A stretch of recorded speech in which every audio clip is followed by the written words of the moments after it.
اخيرا حنا في تشيلي باش نحضروا للنهائي. ما خلاوناش ندخلوا الطبل، البوليس عندهم القوانين هي القوانين، ولكن الحمد لله التيكي خديناه. نرجع معكم شويه لكيفاش حتى وصلت لهنا. باقي لي 7 سوايع على الطياره اللي غاديه لتشيلي، وعاد كنتفكر باللي راني لاعب ماتش. اجري هزيت حوايجي وشديت الطريق للتيران، كنتمشى بتقاشر بوي تشوفني امي تقتلني، ونستاهلت انا لاعب ماتش قبل الطياره. تقول انا اللي غنمشي نجيب هاد كاس العالم، ولكن دوماج انا كبر من 20 عام. دخلت للدوش بشويه عليا واخا باقي لي 5 السوايع على الطياره. شديت الطريق للدار باش يلا نجمع الباليزه ديالي. شمن باليزه ترى غادي غير 24 ساعه. تيشيرتات الباور بانك، وعمر لي هاد الصاك بلمسه سحريه. هاد الصاك صغير فيما مشيت كيكون معايا، والحطه بطبيعه الحال ما غيكونش فيه هاد الجين، خاصها تكون مفوهه ومرتاحه باش ننعس، وكتزيد معاها الصنداله.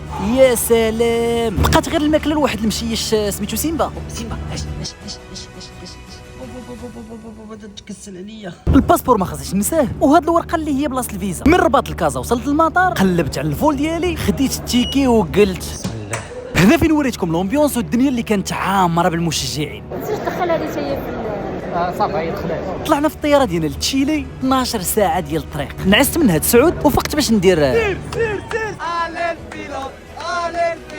ملي وصلنا راكم شفتوا كلشي في الفيديو ديال السفيره. وحده التيران ما خلاوناش ندخلوا الطبل، وحتى العصي ديال الرايات ممنوع انهم يدخلوا. راه وسائل ديال التشجيع هاد، وحتى البوليس عندهم ما كيتفاهمش. المهم حنا في التيران، ودابا ان شاء الله نربحوا ونرجعوا من هاد الكوبا للمغرب يا رب.